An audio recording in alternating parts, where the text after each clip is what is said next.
ఈరోజు గుజరాత్ రాష్ట్రంలోని సోమనాథ్ మందిరాన్ని మేము దర్శించుకోవడం జరిగింది.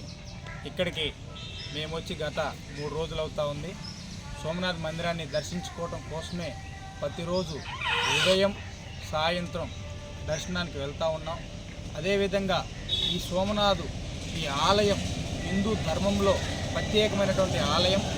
ఎందుకంటే 12 జ్యోతిర్లింగాల్లో ప్రత్యేకమైనటువంటి ప్రథమ స్థానం కలిగినటువంటి జ్యోతిర్లింగం సోమనాథుని జ్యోతిర్లింగం. కాబట్టి మేము ఇక్కడికి వచ్చిన తర్వాత చాలా అనుభూతి చెందాము.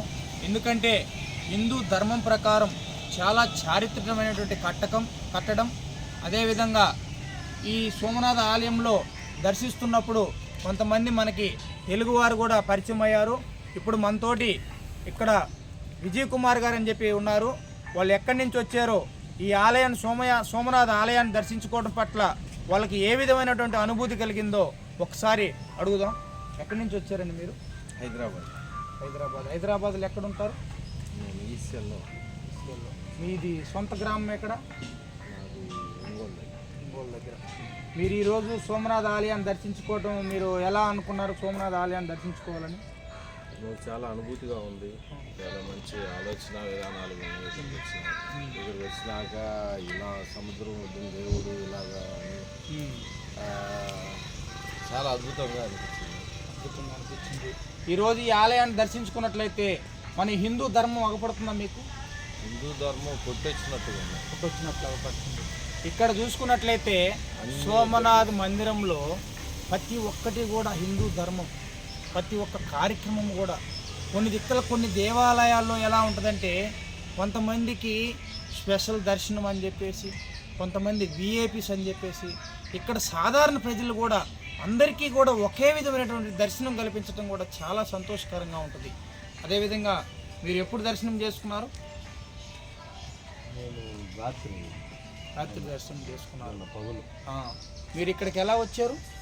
మేము తంబేశ్వర మహాదేవ్ అని టెంపుల్కి వచ్చాము. అక్కడికి వచ్చేసి అక్కడ స్వామిని దర్శనం చేసుకున్నాక మేము ఒక ఆలోచన కలిగింది, వారక ఒకటి ఇది చూద్దామని. ఇలా అసలు ట్రైన్స్ ఉంటాయా, ఎలా వెళ్ళాలా ఏంటి అనుకున్నాం. అందున అక్కడ కనుక్కొని క్యాబ్ అతనితో అందున అలాగే టికెట్ చేయించుకొని ఇలా వచ్చాము. ఈ ఆలయాల గురించి మీకు ముందే తెలుసా? ముందు ఏదో పురాణాలు వీటి గురించి వీళ్ళే చెప్పుకుంటుండేవాళ్ళు, కానీ మనం స్వయంగా చూస్తామని మనం అనుకోలేదు. ద్వారకా కానీ ఇది కానీ మేము అలా కలిగి వచ్చింది మాకు టైం. మీరు పురాణాలను నమ్ముతూ ఉంటారా? ఏమేమి చేస్తారు? అన్ని పురాణాలు చదువుతూ ఉంటారు మీరు? మన శ్రీశైలం వెళ్తుంటాము. ఇప్పుడు అక్కడ జ్యోతిర్లింగము అలాగే ఇది ఫస్ట్ లింగం అని అన్నారు. సరే ఎలా ఉండదు ద్వారకా అంటే కృష్ణుడు, ఈయన ఎలా ఉంటాడు ఏంది, ద్వారకా ఊరు ఎలా ఉండుద్ది ఏంటి అని అనిపించింది.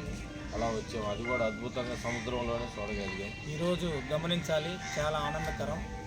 చాలామంది ఈ రోజుల్లో పని ఒత్తిడి వల్ల, వ్యాపారాల వల్ల, ఇంకొక విధంగా సంసారం వల్ల చూడండి, పురాణాలు చదువుకొని ఒక్కసారైనా సరే మన హిందూ ధర్మం ప్రకారం సోమనాథ ఆలయాన్ని, ద్వారకాని, అదేవిధంగా స్తంభేశ్వర మహాదేవ్ గుజరాత్ రాష్ట్రంలోని వడోదరా దగ్గర నుంచి 100 కిలోమీటర్లో ఉన్నటువంటి కవికుంభ అయినటువంటి స్తంభేశ్వర మహాదేవ్ టెంపుల్ కూడా చాలామందికి తెలియకపోవచ్చు. అక్కడ ఏంటంటే విశిష్టత ఏంటంటే రోజుకి 5 గంటలు మాత్రమే మనం దర్శనం చేసుకోగలుగుతాం.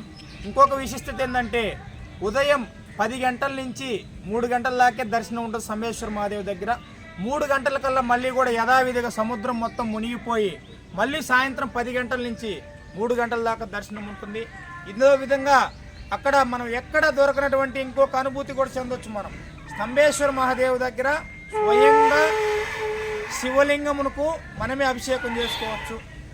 అది ఇంకా మీరు ఇక్కడ ఏ దేవాలయాలు చూశారు? నేను పాండవ గృహ చూశాను, రాముడు వారి మందిరం చూశాను, ఇంకా శ్రీకృష్ణుడు బాణం వేసిన ప్రదేశం చూశాను, ఇంకా శ్రీకృష్ణుడు అదే ఇలా జరిగింది కదా అక్కడ అలాగే వెళ్ళాను. అప్పట్లో చెట్టు అన్నీ చూశాను. బాగుంది, చాలా బాగా ఆనందం అనిపించిందా? చాలా మంచిగా. ఇలాంటి దేవస్థానం దేశంలో ఎక్కడైనా ఉందంటారా? మనం చూసింది అయితే ఇదే ఉన్నది అనేది నేను ఎప్పుడు చూడలేదు.